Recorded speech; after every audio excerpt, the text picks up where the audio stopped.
So welcome everybody to this third Google Hangout from JEF Germany. My name is Tilmann. I'm a member of the German National Board.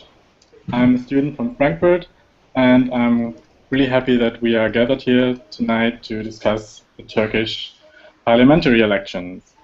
So we have quite a nice panel board tonight with different countries represented and also different backgrounds. Just for the start, maybe I can also tell you why we're actually meeting here. And this is, of course, because we have the Turkish election, which is quite pivotal in my point of view, especially because there are like two main battles going on that we're also focusing tonight on. And the first one is about Erdoğan and his strategy to secure a majority in parliament for his AKP party. And the second one is also related to him and his goal of creating a presidential system of governance. So furthermore, we also have the Kurdish peace process, which deals into this, and the stability in the southeast of Turkey. And yeah, I'm quite interested in the opinion of all the other panelists. And for the start, I would like everybody to introduce him or herself. And we start with Abdul, please. Hi everyone, my name is Abdul. I'm from Austria. I'm the president of JEF Austria. I'm living in Switzerland currently, and I've studied until last year. And yeah, I'm here with you, and that's about it. So number two would be Cansu from Turkey. Hi everyone, my name is Cansu from Turkey. I'm volunteering at Young Europeans of Turkey Association. I'm doing my own business at a company on insurance, and I'm also continuing my master thesis on political communication. All right, number three is Dominikos from Greece. Hello everybody, I'm Dominikos, Kyriakos, Chrysidis. I come from Greece. I serve as Secretary General at the Young European Federalists in Greece, and I'm also Secretary General of European Demos, which is a Brussels-based NGO that we are working on European federalism, migration, and cosmopolitanism. I work in the field of international development in Brussels, with special focus on the Balkans and Turkey. Okay, number four from the panelists would be Hilda. Unfortunately, we cannot see her tonight because she has no camera available, but maybe she can also introduce herself. Hello, everyone. I'm a member of JEF Turkey, Young Europeans Association. I live in Istanbul, and I also take part actively in JEF Turkey. And I am also working on my master thesis on EU education politics. Thank you. Thank you, Hilda. So number five would be Senem, also from Turkey. Hello everyone, I'm Senem from JEF Turkey. I'm the International Officer of JEF Turkey. At the same time, I'm a political science student here in Istanbul, and I'm happy to be part of this hangout. And last but not least, we have Sven from Switzerland. Good evening, everyone. My name is Sven. I'm a former president of the Young European Swiss, JEF Switzerland in that sense, and now I'm serving on the FC, on the Federal Committee of JEF Europe, as one of the Presidium Board members, and I'm very happy to be with you tonight. So thanks everybody for the introduction. just a short reminder, because this is supposed to be an interactive debate, so of course everybody who's watching out there, and I see like currently we have 14 viewers online, so maybe even more. You can actively part in by using the hashtag JEF Hangout on Twitter, but you can also leave your comments on YouTube or also in the Facebook event. I will gather that and bring that into the debate if you have any questions or remarks. So feel free to send us everything. For the start, I think it's good just to get an overview of the Turkish electoral system and how it works. Maybe somebody from the Turkish can give us some insights. Maybe Cansu? Yeah, okay.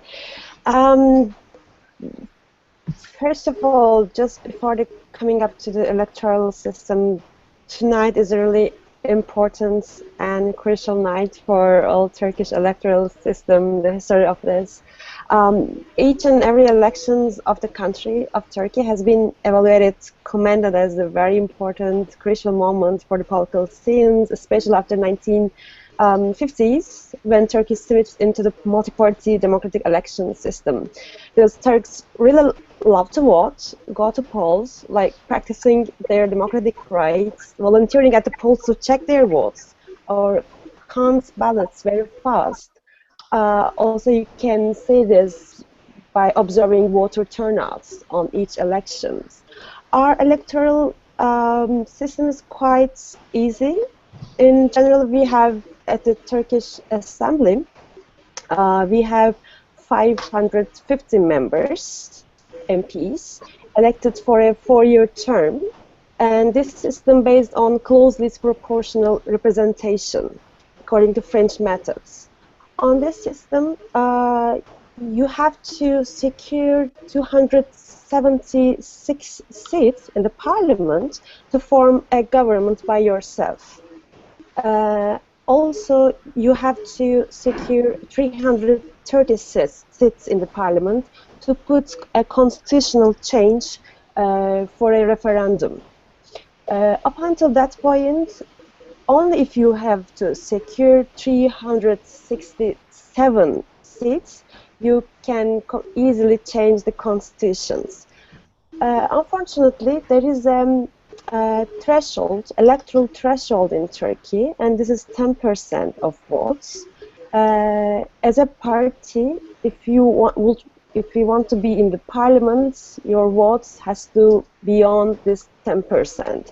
And of course, this is one of the important blocks for the just and real political presentation in Turkey.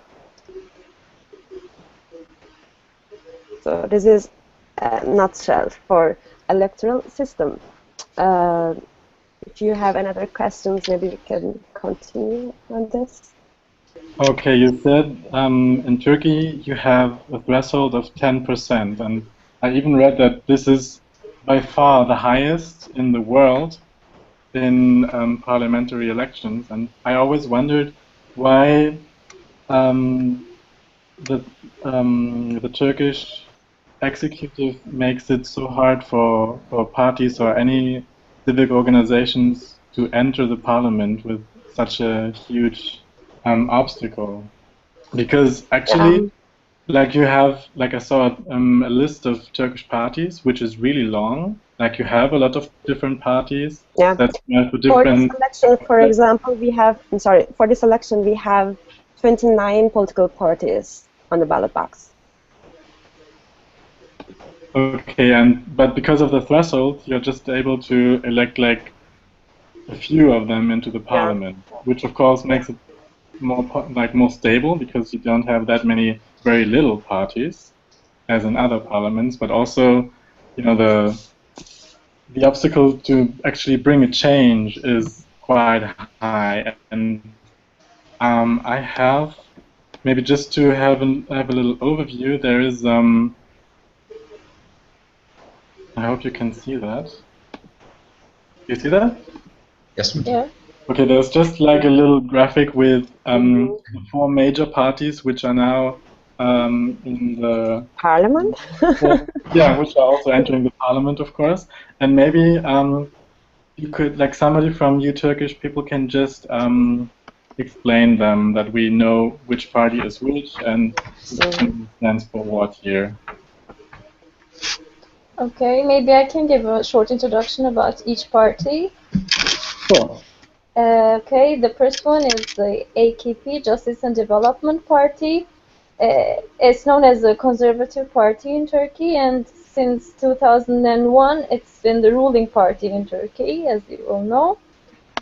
So it has won very successful elections since 2002, but today we see a fall in his votes. If we look at the electoral campaign of AKP, we see that the manifesto of this election was actually the change in the constitution. They were aiming the change in the constitution.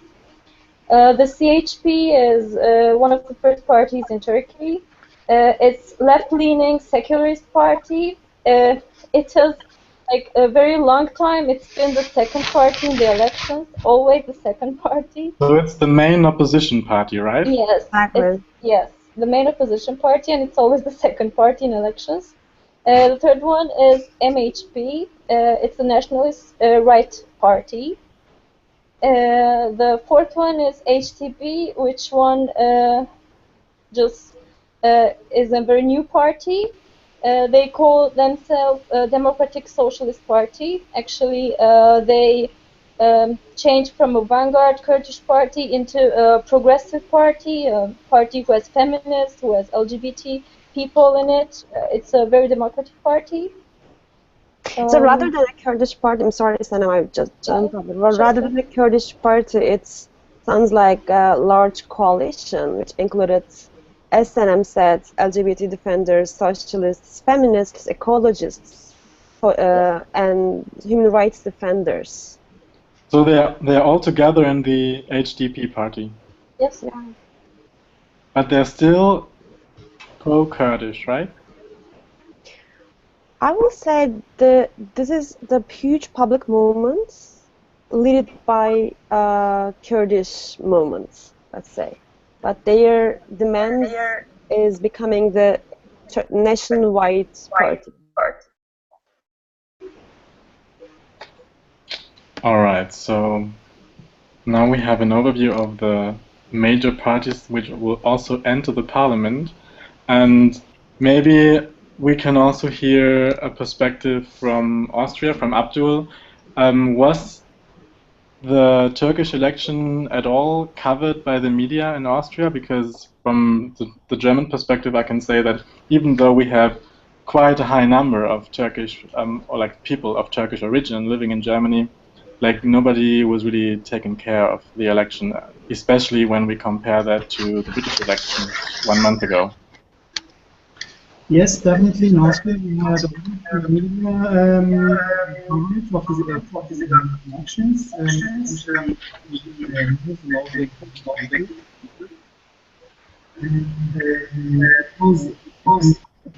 would say a little bit biased, the leading Abdul, it's a little hard to understand you, at least for me. I don't know how it's Exactly. I couldn't understand anything. Can you maybe get closer to the microphone? I don't know. Oh my God. My microphone. I was just telling Okay. I was just telling there's an echo coming behind. Just go on. I will check something.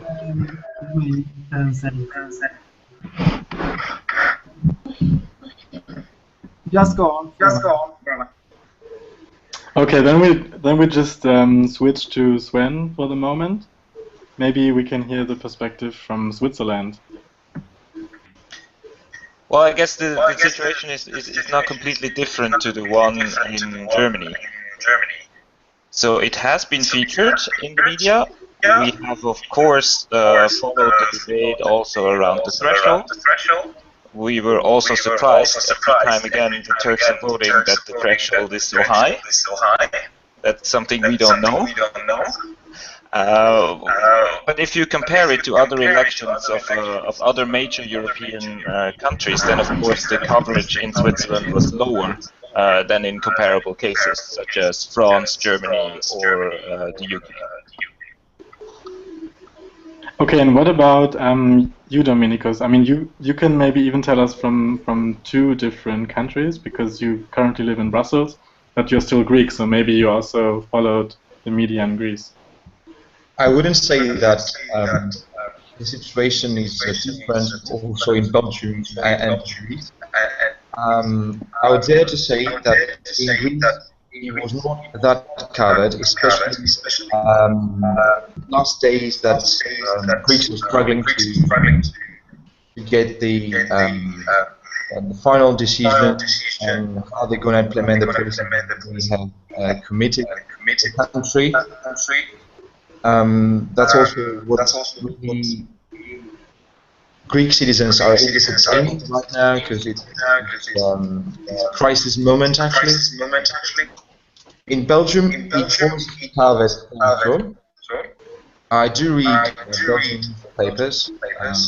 They are more focused on Brussels, but still, people from Brussels, they are interested in what is going on in Turkey and in the region. But what I would say, and it's that all EU media were focused these days on Turkey, seriously. It was the BBC, it was passports.eu. There are many institutes that were writing on Turkey. The opinion polls, they were on fire in the Western states. So, in a European perspective, Turkey was covered a lot, not only national. For example, the Times wrote about that, and a lot of other papers were. But what I was discovering was more that the Turkish elections were covered by like political institutes or organizations that anyway, you know, try to analyze European topics and bring them to the media, but it was not really inside the mainstream media. That was my point. And I just wanted to know if it's any different in your countries. Could I talk? Sure.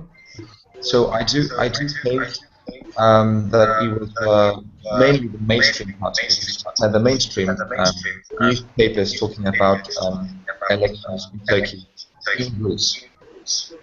But of course, all institutes that they deal with EU affairs, all NGOs, all research institutes and department universities are the new websites that they are Brussels-based. They were really focused on Turkey this day. Not only based. That's great to hear. So maybe because we already have projections of the results, not the total results, but at least for like 98.5% of the votes. Oh. It's gone. Where is it now?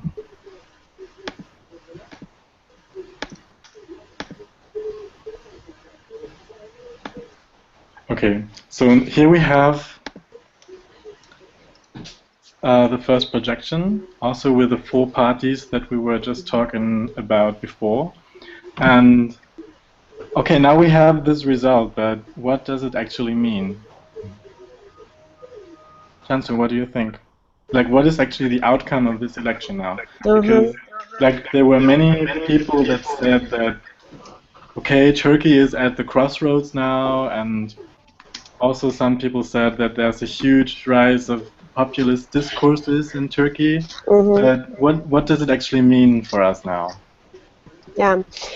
I think it's enough to say that this election will be the main test for Turkey's future political regime, because what makes this election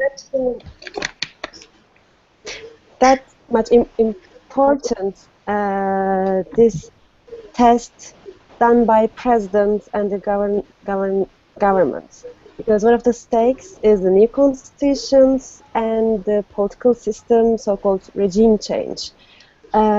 President personally and the Justice and Development Party proposed to change the parliamentary system into presidential but powerful presidential one.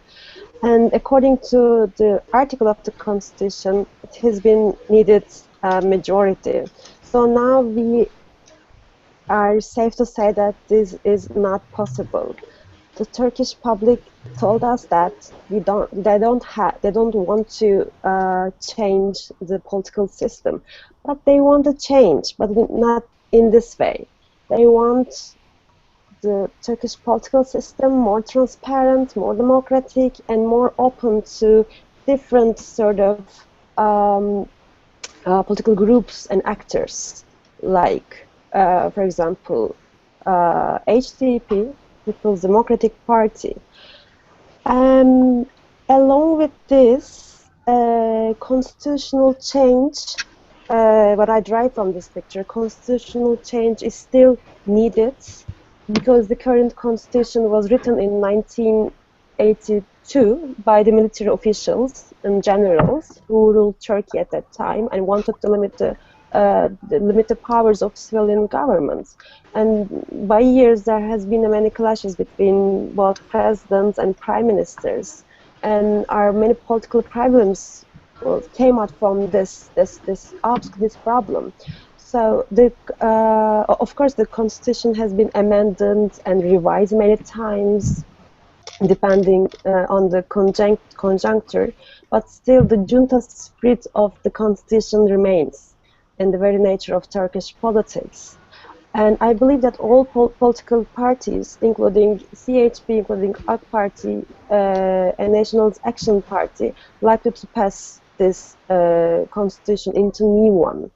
But in order to do this, we have a vibrant and democratic political atmosphere in this new parliament. So I really hope that new Turkish parliament will succeed to change the constitution into democratic and civil one. And what I see when I look this picture, also the Kurdish peace process, the future of Kurdish peace process, I think. As you know, the government kick-started this peace process, comprehensive peace settlement, over 2 years ago. And this initiative involves direct talks with Öcalan, the still leader of the PKK, and offers the country's Kurdish population many of their long denied political, cultural, and economic rights. During these 2 years, although the process faced many ups and downs, thanks to the efforts done by President and the government, is still somehow progressing. And now the future of peace process is seems to highly related to atmosphere of coalition governments. Probably it is Justice and Development Party and Nationalist Action Party. I'm 100% sure that this is really interesting days we are waiting for, because the peace process and the main actors of this peace process will be Turkey's most nationalistic party and the government, and HDP also will be at the parliament. So I would say that very interesting, very excited days we are waiting for. All right, so maybe to come back to what you said in the beginning, you said that most people did not vote for changes in the constitution for a presidential system that Erdogan was actually campaigning It seems for. so, yes. But still, when you look at the picture, I mean, you know, most of the areas are from the AKP, which is Erdogan's party, and only a few. Like it's in general, it's very fragmented. You have only like a few areas in the west, which are from the CHP, and in the very east, in Anatolia, from the HDP. So it seems like the majority still voted for Erdogan, especially I think Istanbul and Ankara are both AKP, right? Yes, yes, exactly. Of course, Justice and Development Party is still popular party, a strong voter base, which believes in the party, believes in the president. But what I did say is that this percentage does not mean necessarily that the Justice and Development Party has enough votes to change the constitution that would occur to change in political system. But of course, Turkish public has voted the Justice and Development Party. They have still very popular. Excuse me, Sven. Tilmann, I'm sorry. Could I say something? Of course, go ahead. What is really interesting to see in this picture is that there is a weird distribution. So we see that the region in Ankara and the region in Istanbul, and also the whole seaside of Turkey, the whole the east is something different. In the middle we have something different, and then in the west we have something different. And actually, this distribution of this map shows something. So this means that we have different movements in these regions. I want to know what was the, let's say, the reason that different areas in Turkey voted for a different party actually, and why in the West we see only red. I mean, of course we do have also Izmir there, so they are big cities. They are, let's say, more well-connected cities of Turkey, that they have voted for the CHP, and then the other part has voted for the AKP. So, is there any difference? Is there, of course, a difference? But what's the difference of why is this difference actually? Because seeing the let's say the latest not exciting things going on in Turkey, because 2 days we had 2 bombs exploded and 100 persons were injured. Weeks ago, Taksim Square has been recently under concrete surveillance control. In Taksim Square, where 2 years ago almost, we are all well informed about the events there. And I remember 2 years ago it was the statement of the Ministry of Foreign Affairs that Turkey, I think it was a banana, yes, Turkey is not a banana state. So all these things didn't really affect the vote of Turkish citizens. And I want to know why Turkish people in the middle, they have voted again for the AKP. Good question. Maybe, Hilda, are you there? Yes, I'm here. Would you like to answer this question? Yeah, of course. I think that the people, I mean, voting for Justice and Development Party are just, you know, just voting it because they just think that it won't break the stability. I mean, they want a stabilized economy or something like that because, you know, they have been ruling Turkey for 12 years. So there is a kind of tradition among people, and they just want, you know, stability. And in Turkey, interestingly, now there will be a kind of coalition government, but people before that, I mean 12 years ago, before AKP, they always thought that the coalition government is not that good for Turkey because the economy went bad when coalition governments were there. But now the things are changing, and I think this was the most unpredictable voting process, election in the last decade of Turkey. When we see the map, when we take a look at the map, when we take a look at the western side, I mean the Asian side, we see that CHP is highly powerful. And we can summarize it like this. CHP is the founding party. I mean, it's Mustafa Kemal Atatürk's party.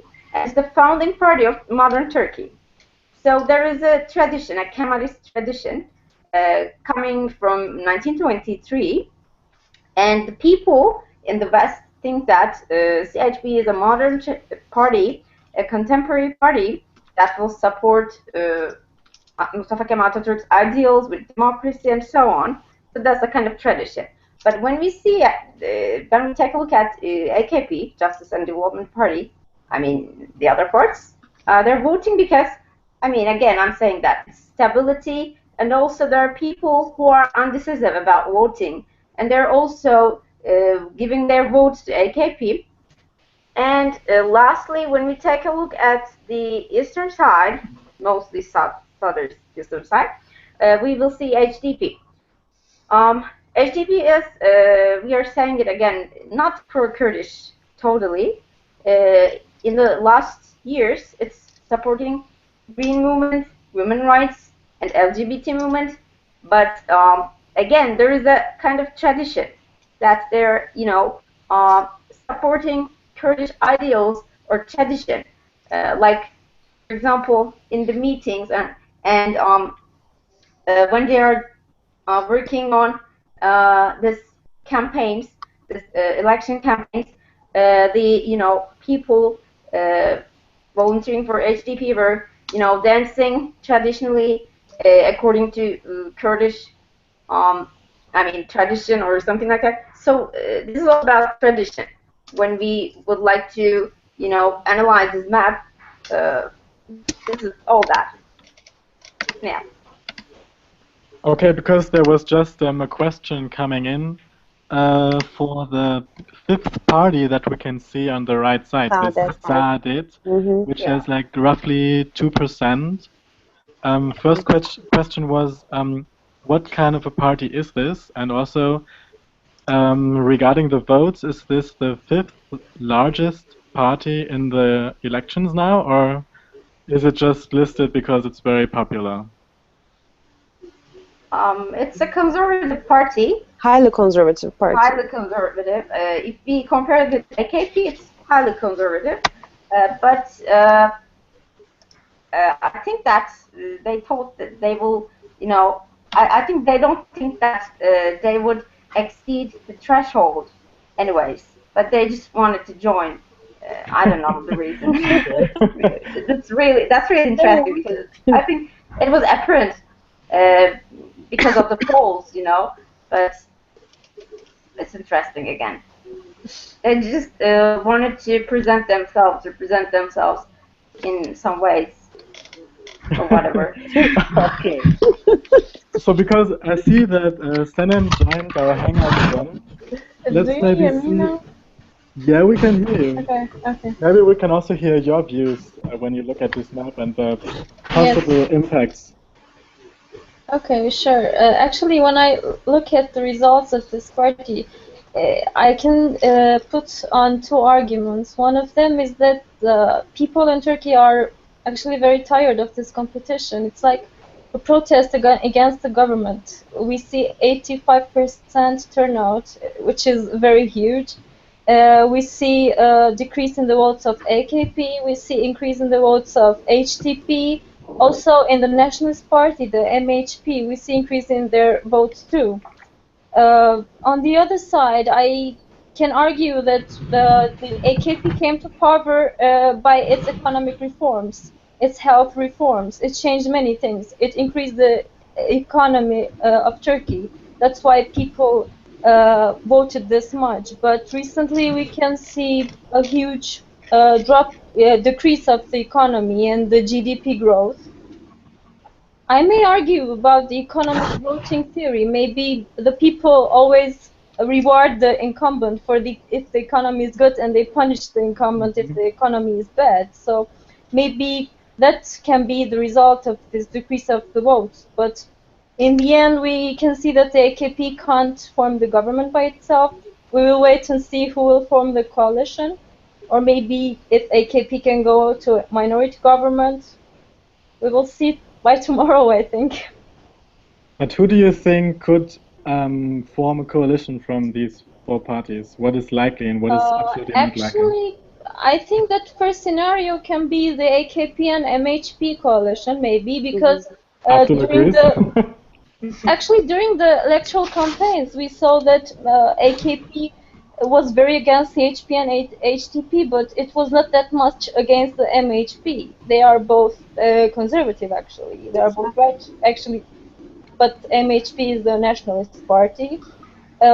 This can be the first scenario. Maybe the second scenario can be AKP and CHP coalition, which I really don't think that will happen, because CHP during its campaign said that it will never form a coalition with AKP. On the other side, maybe we can think of an AKP and HDP coalition, where again the HDP told that they won't form a coalition. Maybe the third one can be CHP and MHP coalition with help of HDP, or maybe three of them can form a coalition. I think we have to wait for tomorrow, but the most likely scenario is AKP and MHP, in my view, I think. All right. Yeah, because I think HDP leader just rejected the coalition with AKP. Yes. They publicly announced that. Yes. I think they announced that tonight too. Yeah. 10 minutes ago or something like that, they rejected the coalition with AKP.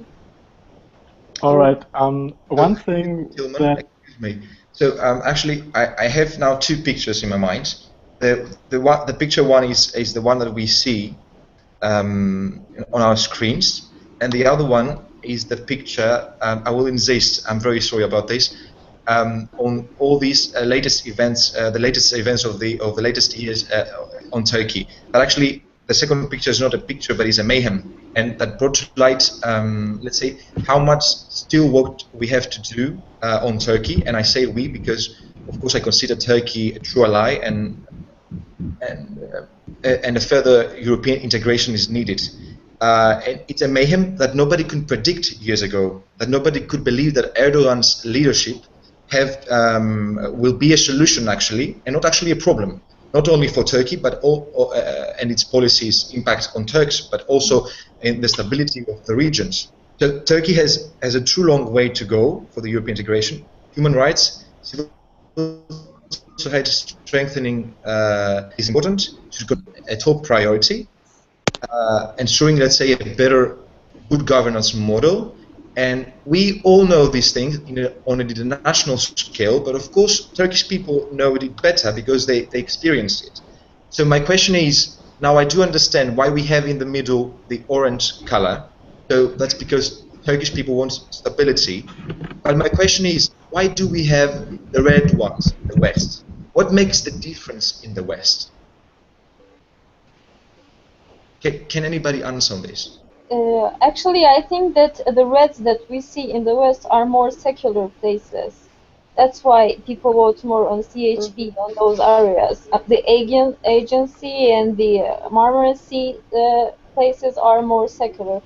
But the middle, the whole big orange place is more a conservative voting place. Also, as you mentioned, people of Turkey want stability, especially economic stability after all those horrible moments of the 80s and 90s. People really think of only stability and economic growth. That's why they still may be voting in those areas. People have a really traumatic memory on coalitions of 1990s when their pocket money devaluates after one night. But additional point to the Senem's argument is that the leadership phenomenon is really important for Turkish voters. Believe it or not, but Recep Tayyip Erdoğan is still the most charismatic leader for Turkish people.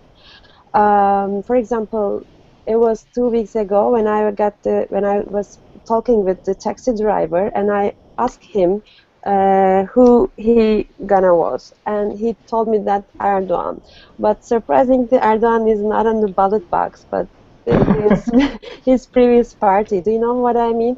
They believe in, they value him, and they love to support him. The election was pretty much personalized then, right? Exactly, exactly. This is really hint of Turkish politics or something. I don't know. Maybe deserved a huge sociological analysis on this. But yes, economic confidence, yes, desire for stability, and also CHP or MHP policies and promises cannot attract Turkish people. Abdul, I think you also wanted to say something to that, right? Yes, that's true. I wanted to say something to the issue of Turkish people living in Austria, also about the way and the reason why they voted for AKP and all the other parties. That is very interesting. Sometimes I was wondering, people were talking about AKP and the changes and the big development in Istanbul especially and everything, stability. I think that's the reason why they voted again for the same party, although they see there are also some negative negative impacts or negative happenings that in the last few years.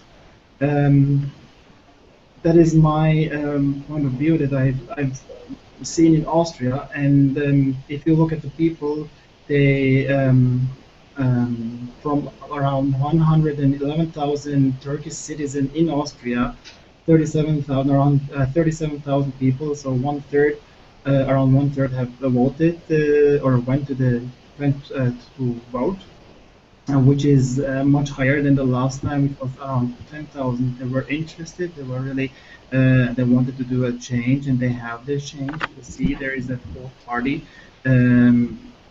attending the government now. And if I come also back to another point, also to the point regarding what will happen next, or which party can do with another party together, as I was smiling before, the most possible coalition would be AKP and MHP.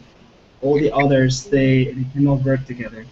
We will see. That is not that is not a final solution, but we will see what will happen at the end. We will follow it.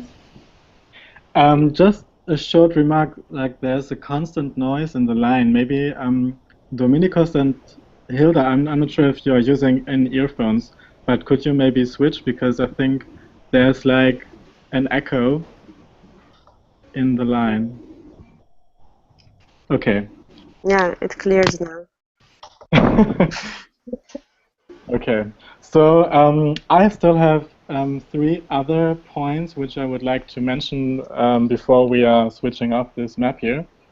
First one is there was a question from somebody on Twitter who wanted to know if AKP and MHP form a coalition.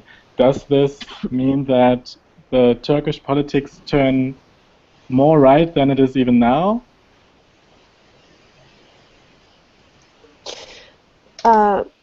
Short answer, no. So no big change then. What is most peculiar about Turkish politics is really pragmatic. All right. Because if the Justice and Development Party and Nationalist Action Party are secured to make a coalition government, this does not necessarily mean an end to the peace process. But yes, it will be more difficult for the new government to implement Kurdish demands with the hard, staunch nationalist agenda of the MHP. But this is not the Justice and Development Party's agenda, but from now on, this is state policy. I mean, to end the Kurdish problem, terrorist problem. So I don't think that this will harm to Kurdish peace process. But was the interdiction of the PKK also a topic in the election campaign? Did Was it the matter at all? sorry? Did it matter at all? It's you mean during the campaign, electoral campaign? Exactly. Honestly, I didn't heard PKK mentioned as I waited for. All parties have enough attention to not to mention PKK in order to get stability in the electoral period, I think. Okay, and another question, which is also directed to Abdul, Sven, and Dominikos. It's also possible for Turkish people who are living abroad, not in Turkey themselves, they can take part in the election. And Erdogan even came to, I think it was in like Cologne or Düsseldorf, I'm not sure. And I think he even went to Vienna for a huge show where he presented, his politics and the AKP and whatever. And I wanted to know, first of all, how important are the numbers of the outside Turkish people, and to which area do they actually count voting-wise? I mean, usually they're counted like to the capital, or do they have like their own polling area, or how does it work? I mean, I can just maybe answer a few questions of yours. Yes, Erdogan was in Vienna. He did a big show in Vienna with around 5,000 to 7,000 people, talking about what they are doing really good, and that they should also, that they will, that the AKP will also try to and will improve or improve the rights of outside Turkish people abroad, and so he won a lot of definitely a lot of votes. When it comes to where the votes are going to be counted, I'm really not very sure. John, maybe you know it. Is it the place where the person is registered in Turkey? You mean for? Sorry, I missed this.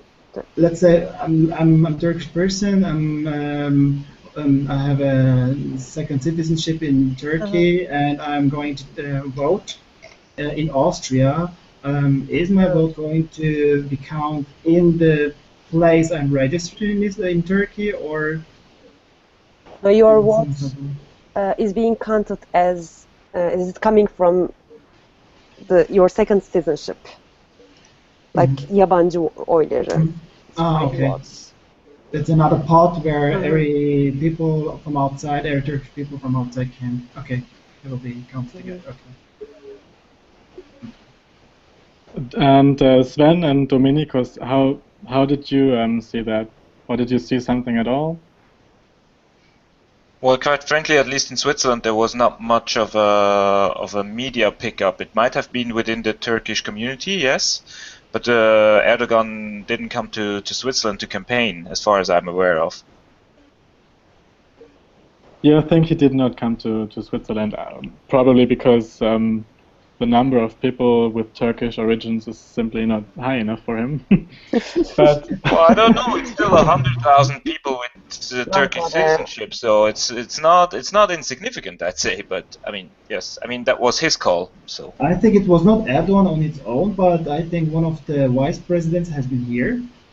But not in a big city. I think it was a small town where a few people, I think maybe 1,000 people, came together, and they. But someone was here, definitely from the AKP party. I think it was the vice president. What about CHP, Abdul? Did they came? Do you think it was CHP? No, I think it was AKP. I think only I'm just wondering, did ever CHP come and campaign there? I mean, in Austria. And that's it in the sense of, sorry, I was talking about Switzerland now. Oh, okay. Okay. I'm, in two countries, so it's difficult. Next time I will say where we're talking about. It was in Switzerland. I think it was the vice president of AKP here. Okay. So regarding me, there are plenty of Turkish people living in Belgium. I'm not informed if any candidate contacted Turkish people in Belgium. I'm not sure. Well, in Greece, it's a bit different because Dominikos, you have like around about 300,000 Turkish people in Greece. Like similar to Germany, 3% of the overall population. Excuse me? You have round about 3% of the overall population which are of Turkish origin living in Greece. 300,000 number. Well, this is a bit misleading actually, because citizens that they live, they are Greek citizens that they live in Greece. They are also EU citizens, but their mother tongue is Turkish. That's different. They are not Turkish citizens. They vote in Greece, and they have a Greek ID and passport, actually. And so it's just about the Turkish language. Yes, probably you refer to the Turkish where formerly it is named Muslim minority, and they live in the Greek-Turkish border, but they do not hold a Turkish citizenship. Ah, okay. Yes, I did not know that. They have a Greek citizenship. They are born in Greece, and they vote in Greece. But I'm not sure there are plenty of Turkish people currently living in Greece. I do not know that. But well, this were just numbers from the statistics office. Yes, probably, of course they do. But I'm not sure the percentage is the same as it is in Switzerland, as it is in Austria or in Belgium. All right, Senem, I'm still a little bit confused because when I think of Erdoğan coming to Germany or Austria for the election campaign, isn't he, as a president of Turkey himself, actually supposed to be on nobody's side, to be, neutral, but still he's supporting the AKP in a way that, it might attract many people, especially abroad, and I wonder if that's actually legal, because in Germany it would not be. Actually, if you look at the constitution of the Turkish Republic, it's not legal. But during his campaign for the presidency, he actually told everyone that this will be a different presidency. So, therefore, he kind of legitimized by himself his campaign and tried to be a little bit holding one of the sides, actually. Additionally, he was the first and only president who is directly elected by public. So his base thought that he has sort of right to publicly support his previous active political sort of party, yes. And actually, people didn't find it strange that much because those people voted for this person to come and be the president. Therefore, seeing him again in the electoral campaign wasn't very strange for them. Even though if it was legally, it was not legal according to the constitution, still he just legitimized it by telling that my presidency will be different. Also, another thing I was asking myself was, what were the topics the election campaigns of the four major parties were running about? Because, like, even in our media, there was this report from, what was his name? I'm not sure if I can speak it correctly. Kılıçdaroğlu. Kılıçdaroğlu. Yes. EHP. Like, he was running against Erdogan, and he implied that the Turkish president had toilets with gold-plated seats in his new 1,000-room palace. And I mean, that's kind of weird to campaign like that. Yes, actually, he has a very huge. He built a very huge building for himself, and people talk about those stuff. And the CHP president also told that he has a golden toilet, but he told that this was a lie. Actually, even if we don't know the truth yet, but yes, people were talking about this. Unfortunately, but he told that he implied to someone else. Not the president himself, but so the controversy already has started. But what about the CHP's election agenda, campaign agenda, is that they, I think they have a quite logical economic agenda in terms of minimum wage, increasement of minimum wage and pension funds. And some issues on free speech. I thought their agenda is quite impressive comparing to their previous performance.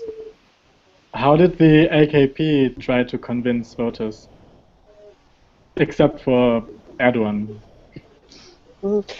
No, I personally really couldn't split the party's issues and president issues. As I said, the agenda is like presidential system, peace process, establishments of peace process, constitution. These all included the Justice and Development parties. Cansu, excuse me. I'm sorry for interrupting you.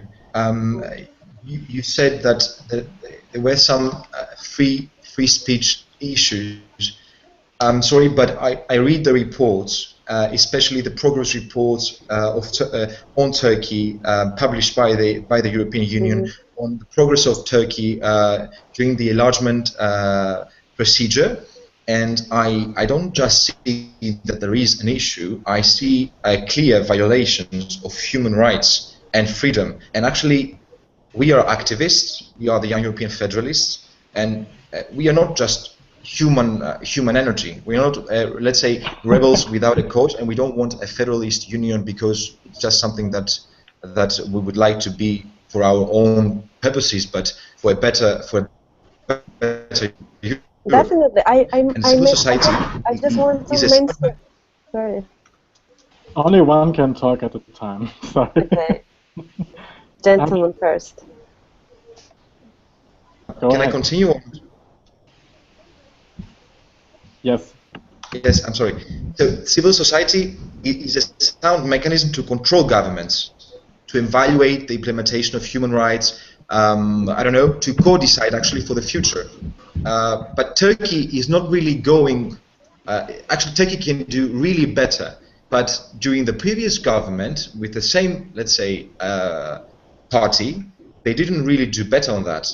So how the same people that they actually sent police to the manifestations, they sent they really tried to of social media. Facebook was not. I mean, there were plenty of things to be discussed that they are against human rights and clear violations. So I don't think that the same government says today that I'm going to change policy. Can I interrupt you? Sure. Because that was the CHP, not the Justice and Development Party. I added an example about free speech.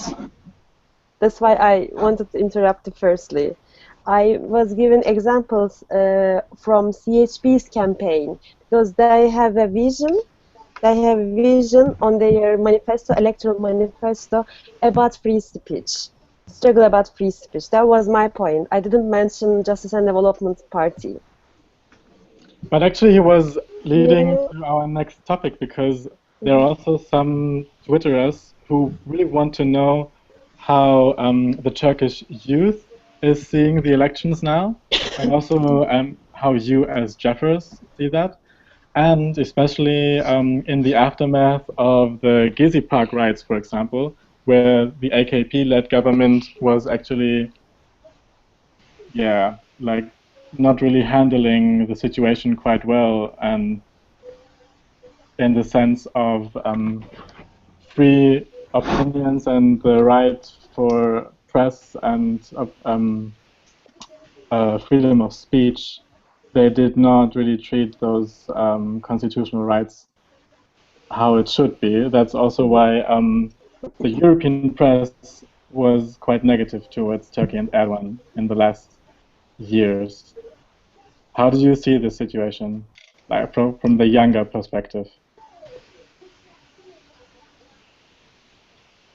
Mhm. Do you want to answer? Yeah, Tilmann, exactly. That was my exact question. Actually, they didn't really do better on human rights. The whole thing in Taksim Square was a huge disaster, and now the same party is going for a new government. But the question is, what kind of change will bring the same party that they didn't, let's say, democratically things 2 years ago? I think I would like to answer that. As Turkey awaited for a decisive parliamentary election, there was an organization. It was established before that, and it's called, I would like to mention that, Vote and Beyond. Maybe you heard of it, but I think it took an important part in this voting process. This Vote and Beyond organization, I think the thing that fostered this organization was Gezi Park protests in Istanbul, and this organization that I mentioned, Vote and Beyond, it's monitored 6 cities for the June 7 vote and covering 162 towns. This Vote and Beyond organization is non-partisan, and it includes 70,000 young people, mostly supporting Gezi Park protests before that. And the young people who lost their trust to government and this system, they took part in Vote and Beyond. Under Turkish law, Vote and Beyond is dependent on political parties or independent candidates for access to the vote counting process. But they have monitored the process, and they were very successful, I think. I think because they did something good. And Erdogan said that ruling AKP won't work with Vote and Beyond election monitors because we don't want to work with them. You know, they just said it like that. But the first thing was visible, monitoring the ballot boxes. And the second thing was behind the scenes, monitoring the vote counting process. And Vote and Beyond received the results from 174,000 ballot boxes with its own software and compared to the official results. So election day was a whole process which was under control. And also, I think this Vote and Beyond gave some kind of confidence to Gezi Park protesters, as far as I observed. Yes, as a follow-up, this group, this organization, Vote and Beyond, and Vote of Turkey, another one, there's a new sort of civic movement has arisen from Gezi Park Movement Day, and now, for example, for the securing votes or monitoring this period is a really important one for us. For free speech, as Dominikos said, we have important problems, crucial problems, both structural and political. I think the second one is so unfortunate. As a structural problems, we have asymmetrical relationship with politicians and businessmen, business people, business sector, sort of problems, as we also know examples in Europe itself, like Hungary, like Italy. Some big conglomerates own some media companies, and they also have different business interests in other sectors, so they have sort of form asymmetrical relationship with politicians, with governments, etc. Besides doing it, we have, because of the polarization of the country, because of the limited standard of democracy, we have also political field media censorship. Not only self-censorship, but structural censorship we have. So we have huge problems on this, but I personally optimistic, or maybe I want to stay optimistic on this, because young people in Turkey and civil society movements in Turkey are quite are opening their mouths and their ears to these kind of structural problems. And What and Beyond and any other civic movements, which is so powerful right now in Turkey, are working on this to enhance democratic standards in the country. There are many people in Europe who are, for the time being at least, say that a Turkish entry to the European Union is not possible, not because it's Muslim, which was like the first argumentation. They say that Turkey has no standardized rights to make sure actually that some core rights and values that are necessary in the Copenhagen criteria can fulfilled right now. And how does the youth in Turkey actually see that? I mean, Erdoğan tried to block Twitter, for example, and then there were, I don't even remember who exactly was it, but I think it was even Erdoğan, Gül. What is the action? Like they were trying to put women into this role of, you know, they are not allowed to laugh in public, or I think it's Blunt Orange. Yes, orange. Orange. But how does the Turkish youth see that? I would like to say something. You said about, you know, Turkish people are predominantly Muslim, yes, and religion maybe sometimes this is a factor about relations. As a predominantly Muslim nation and its different type of secularism, Turkish traditions in these parameters are totally sometimes thought as different from Europe. But sometimes it's seen as an outsider, but I think there's some kind of important thing about that. I think this is my idea as a young person living in Turkey, but supporting European, membership of Turkey. I think European tradition of enlightened way of thinking is still highly influential, and pointing out that secularism signifies progress. And in that sense, Turkey has not gone through a kind of Christianity-inspired period of enlightenment or reform or something like that. So therefore, we didn't expect something kind of Christian type of secularism. And most of European countries live in the present time. So being overwhelmingly Muslim for liberal supporters of Turkey joining its identity also requires an extreme rethink of European secularism in that sense. I think, Turkey, I think in the last years after Gezi movement, we are, you know, experiencing some kind of enlightenment, and this enlightenment will give us some kind of strength about this, and we will realize the importance of rights and human rights, etc. Because mostly in Turkey, the rights were top down. I mean, not bottom up.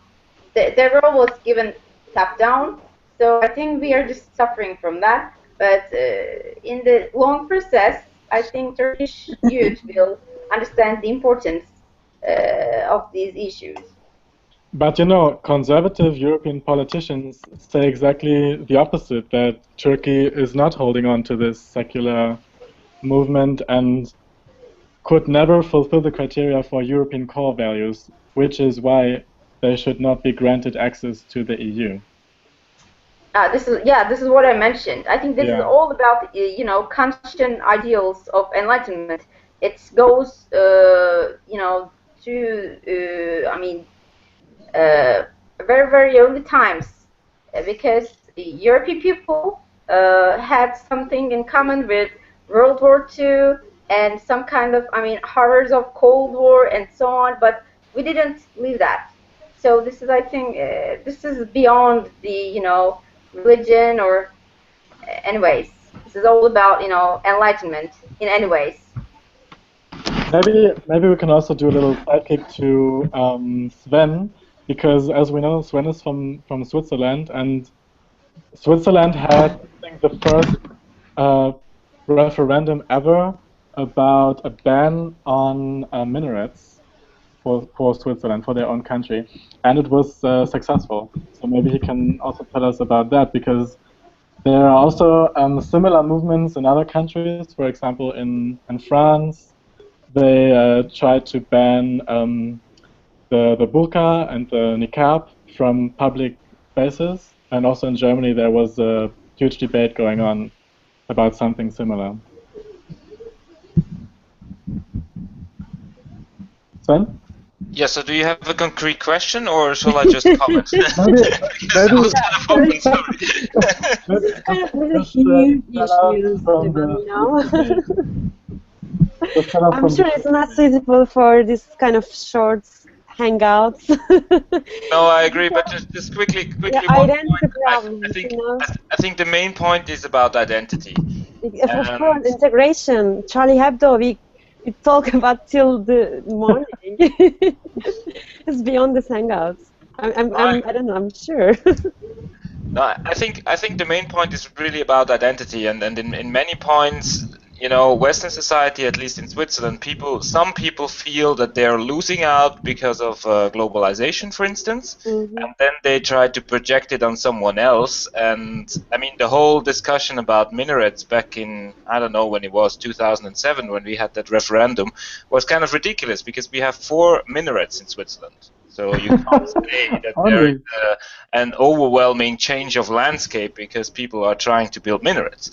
So that was an identity issue, and then it was basically a failure of the established parties to live up to that discussion on identity, which led to a relatively tiny majority, which leads to an outcome that now we have a provision in the constitution saying the building of or the construction of minarets, of new minarets, is prohibited, which is basically a building construction code ad, but it's nothing else. If you want to put a tower or an extension to your mosque, you're free to do that, but you're not free to call it a minaret, which is ridiculous. But that's the reality, and so far that's about it. We haven't seen any further kind of like new referenda or initiatives on these issues.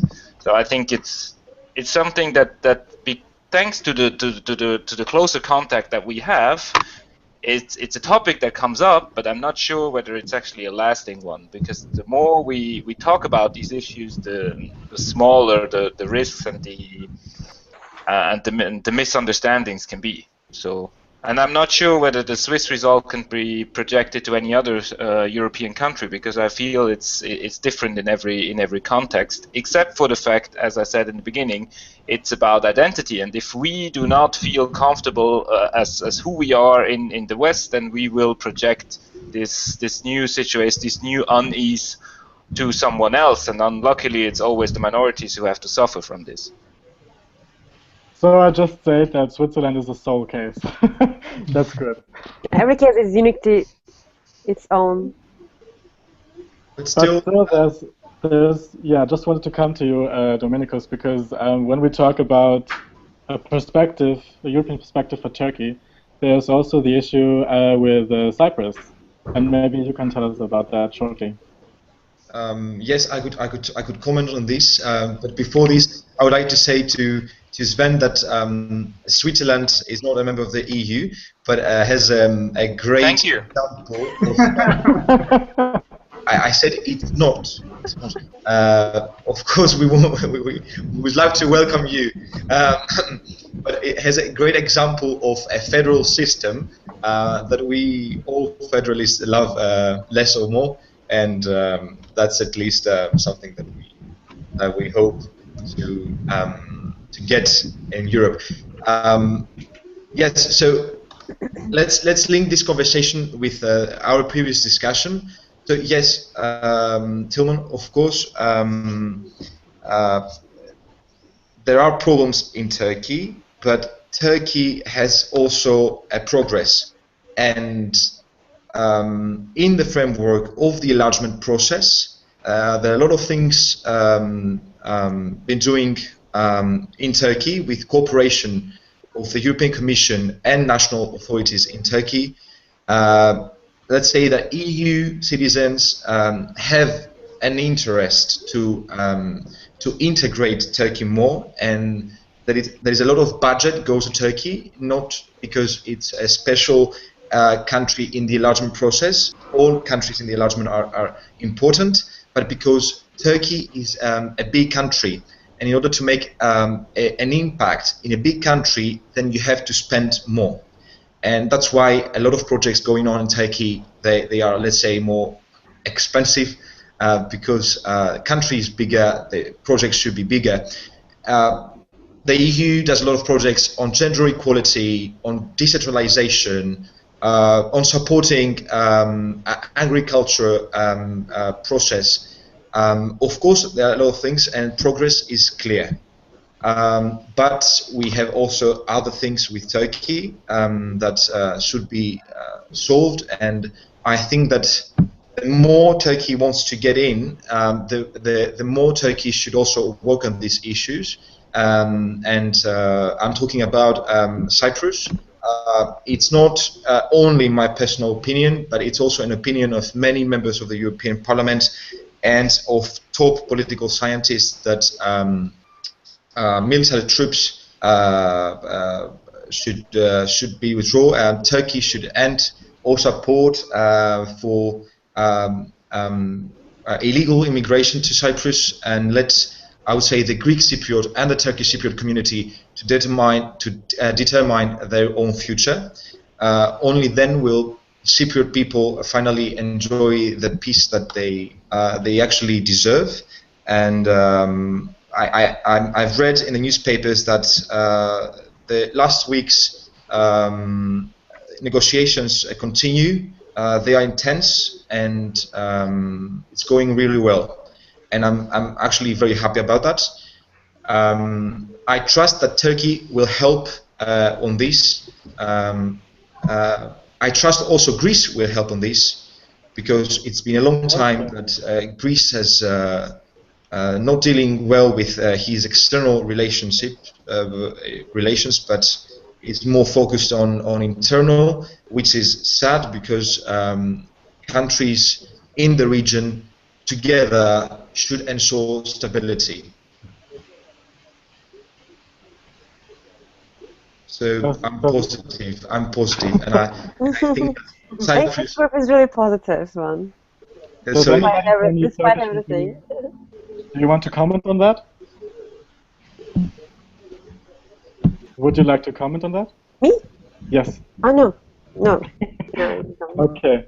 So I still want to raise awareness to one other topic, which is the Syrian refugee crisis, because we saw that Turkey took a lot of refugees on their territory and tries to support them. I think it's like far beyond 1 million refugees right now that are in the camps in Turkey. And of course, this is also a very valuable service for the European Union. but still, how is this topic seen in Turkey itself? Was it also a topic for the election campaign? Not that Can I say something? Sure. The Syrian people, I mean, there are 2.5 million in Turkey right now, but I think they didn't,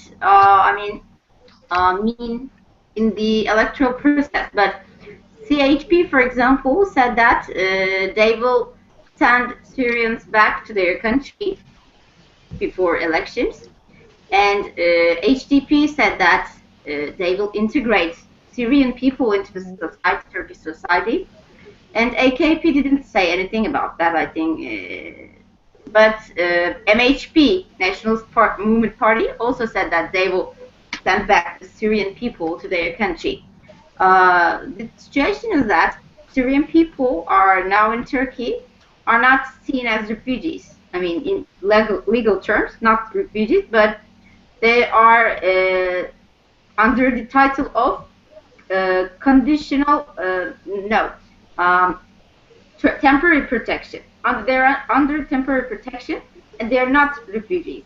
So their situation is not so, so we cannot say something about their future, but most of them came to Turkey years ago, and I think they will gain their citizenship rights within 2 years or something, but it's something seen, nothing possible, but I think the important thing is some of them will, I think, stay in Turkey for a long time, and we have to do something to integrate them. I mean, we have to work on integration policies. Maybe we should have some kind of models from, European Union about this integration policies, and we are working on them. But in the election, Syrian people didn't say anything, and we didn't hear their voice because, I don't know, they're silent. I mean, it's very interesting. They are in Turkey, 2.5 million people, but they're silent, totally silent. But I think within 2 years, we will see. Let's hope for the better, that they're not sent back to Syria. That would be a catastrophe. Actually, Yeah. Actually, I want to comment on this too. What I have read recently is that the electoral campaigns of all these parties didn't really mention the Syrian refugee problem. What Turkey is doing is very important because we all know the horror of the war, and we all know how important it is for these people to be in a safe place, to have a place to sleep and to have food to eat. But when we look at the reaction of people, we can see that they are creating very huge social problems in Turkey, and most of the people in Turkey really don't want those people to live in Turkey. Actually, they want them to be sent back to Syria, but we all know that this is actually impossible because of the war ongoing in Syria. But still, I really don't know what the future scenario will be about Syria and the refugees, but I hope that it will be a better scenario for humanity. We all hope so. As we are running out of time, I want to just raise one more question before we come to the final round. There were 2 people on Twitter raising the question how JEF Turkey actually lobbies for Turkey to join the European Union, and if not, why not? And the other question is, if this election now, with the victory of the AKP, does it have any consequences for you as members of the Turkish JEF section? Like, does it change something for you?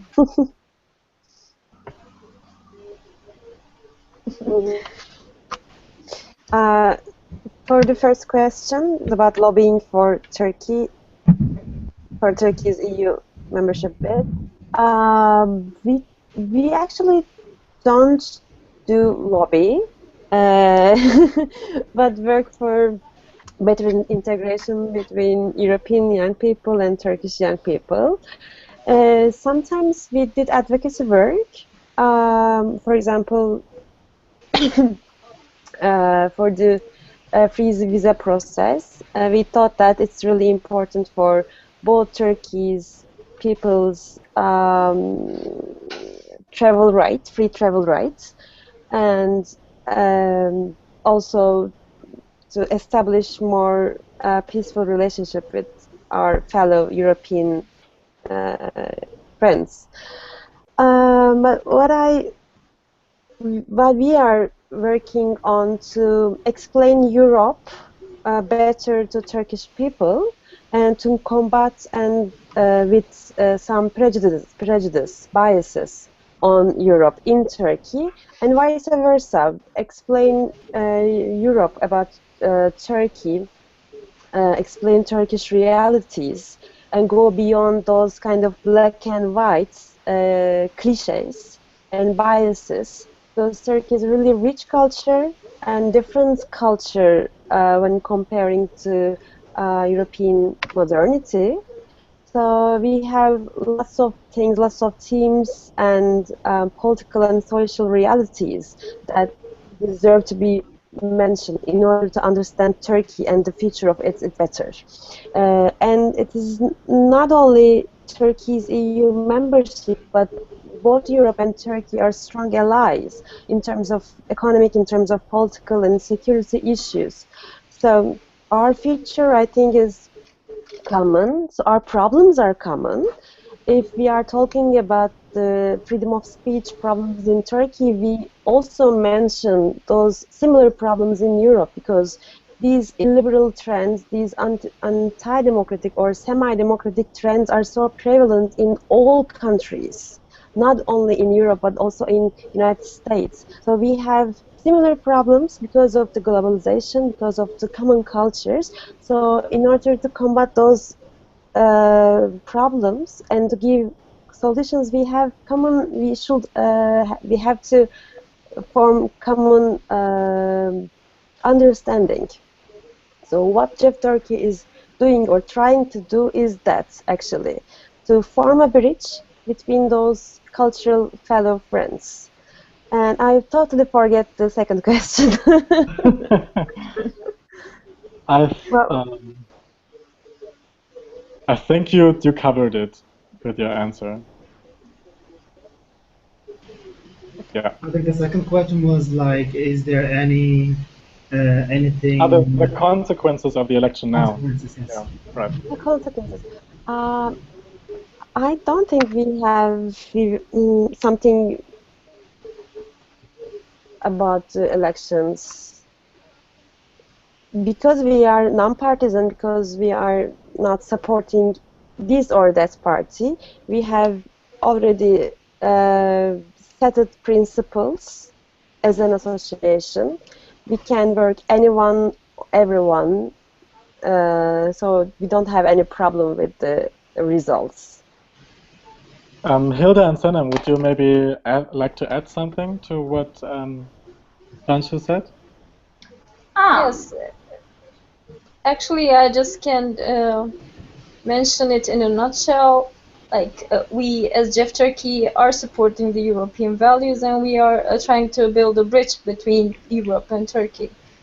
A two-sided bridge where we try to explain the Turkish culture to them, and at the same time we try to put the EU relation process to the agenda in Turkey again, because we can't deny the fact that the EU enlargement process is not the first one in the agenda of Turkish government and the youth, also the agenda of the youth. So we just try to put it to up of the agenda. Did you also want to say something? Wait, let's hear Hilda first. Yes, I support what my friend said, and yes, we're just working on, you know, as Turkey with, with peaceful youth, and we're not supporting any kind of party. Yes, we're voting actually, but you know, we're not the partisan or something like that. But I think this, these European ideals, unity and diversity, I think we should, apply this to our country. I think this voting process, this election, maybe shows something, this unity in Turkey and diversity, because this is, I think, one of the most colorful parliaments I would see, I think, in the last 10 years or something. So we are very, I don't know, excited about that. So, Dominikos, you wanted to say something, right? Yes, thank you so much, Tilmann. So actually, I would like to say that this is also the policy of all JEF sections in all countries of Europe. So we do participate in the political life of the country. We organize together with other organizations, and I'm talking now for all those ones that they don't know what is JEF is doing. Maybe we do have some participants, some people that they watch us on YouTube and they don't really know what JEF is doing. So we work with other political organizations, but we are never affiliated with them, let's say concretely. This is our policy. But I would like to say to all Turkish fellows here that you do actually a great job with having a bridge between Turkey and Europe. I have here, actually I'm drinking a lemonade, but this is a glass of well, I didn't really plan it. I just saw it on the table as I was drinking my lemonade, and I said, okay, you're really successful right now after the election. You're really successful on doing that. A friend of mine brought to me from Turkey some days ago. I would like to make just a tiny comment on Syria. But really tiny, please. Excuse me? Really tiny, please. We don't have time. This is a great test for Turkey in order to strengthen its capacities for accepting immigrants. I think that's why actually also Turkey is an added value for Europe. We need Turkey as a strong and a close ally, because the Mediterranean, the European Mediterranean countries are open to. Yes. Dominikos? Hello. The future. I think we missed the part of your statement now.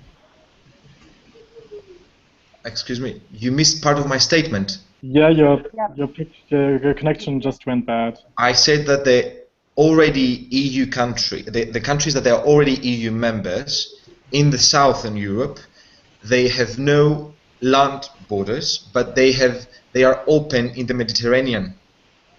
And Turkey should be a strong ally and a close friend, and should help on dealing with immigration. And the crisis in Syria will be a great test for Turkey. And I just wanted to show you like a short Twitter comment from Christopher Powers from the UK, because we started quite badly and criticizing Turkey all the time, but it's not all bad that's going on in Turkey, and we still have a lot of hope in the Turkish youth, of course, to turn this to the better side in the future. I think we are optimistic enough. Yeah, Make smile for Chris. So, because we are really running out of time, I would ask everybody for a short statement on the impact now on the elections and what you would like to say to the viewers. Maybe let's start with Abdul. Okay. First of all, thank you very much for this nice talk and discussion. It was really also a good experience to hear from our Turkish JEFers, really on side what is happening there. I'm really looking forward to the results, and I'm also looking forward to analyze the results, because I'm really interested in why and which age group has voted how, because then maybe we can see, are the young people the ones that are really want to have a change, or are the older ones they are really fed up with the current situation and they want to have a change. And it's really important, and maybe we can, you know, build a group on that to analyze and work on it. And yeah, thank you very much again. Cansu? First of all, thanks for having us and give a chance to discuss Turkish election, which is so immediate results.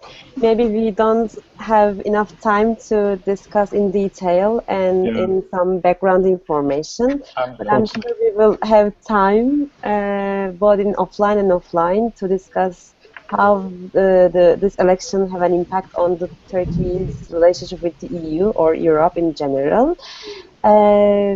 Surprise to Chris, we are amazingly optimistic on the future of Turkey. I think this election have positive outcome for Turkish young people and political system.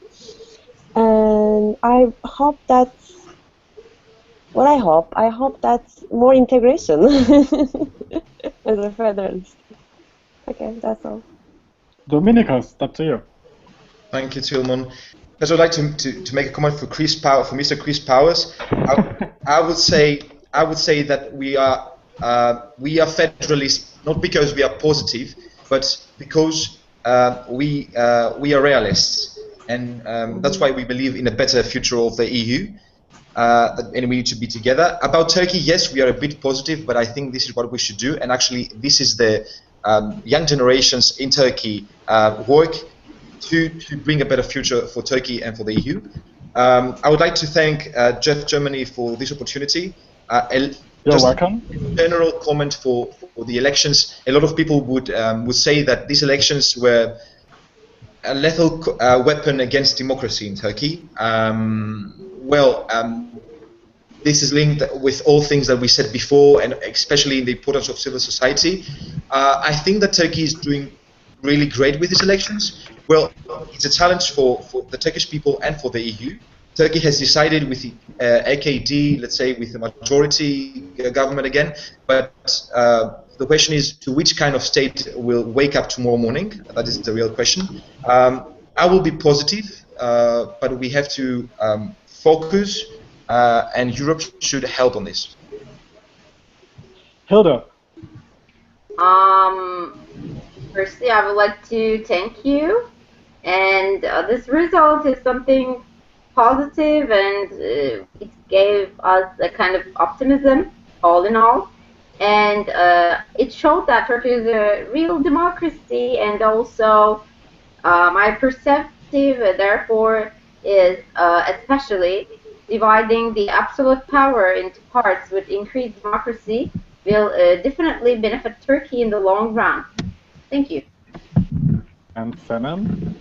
Okay, actually, first of all, I want to say that you wouldn't find a more optimistic group than this one. Actually, it was the most optimistic conversation I have had since the start of the election campaign. And I want to thank JEF Germany for giving us the opportunity for sharing our excitement just right after the election results. On the other side, actually, I'm very hopeful and very optimistic because this election really showed the power of the youth in Turkey and the people who are defenders of human rights and democracy. And I think that tomorrow we will wake up to a more democratic Turkey. And let's hear Sven for the final comments. Oh, for the final comments, that's always a huge burden. Well, let me first thank all of you for this great discussion. I really enjoyed it. I learned a lot. I even learned from Greece that Switzerland is not a member of the EU. Thank you. But coming back to the topic and to what was really encouraging to me was to see on the one hand that yes, there is a election going on, that for many countries on this planet is actually not something that is normal, but it became normal for Turkey as well, which I think is something very good. If you look at the turnout, it's impressive. If you have 85% of the people actually voting, we never reach any of these levels in Switzerland, and we call ourselves very democratic, so there is still something to be learned also from Turkey. I would say. And then probably as a final hope in that sense, now that you're steering towards a situation where you don't have a stable majority with one party, I don't think that this is necessarily something bad. At least in our experience, it leads to outcomes where people need to talk to each other.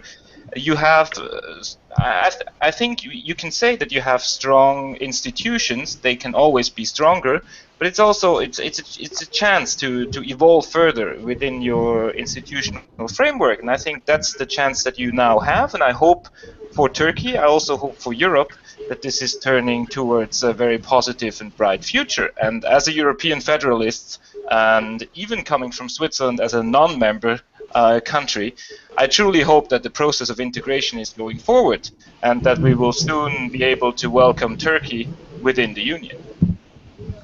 Thank you very much, Sven. I could actually not really say it better. I think we really tried to get inside many topics that were relevant for the Turkish elections, but still, of course, we didn't have enough time to really go deeper into the material.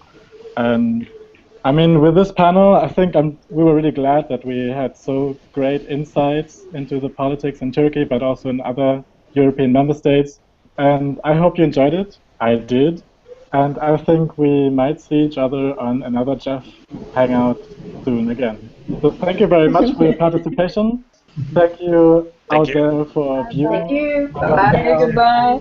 Bye, guys. Goodbye and have a great evening. You too. Bye. You too, bye. Bye. Good night, Europe.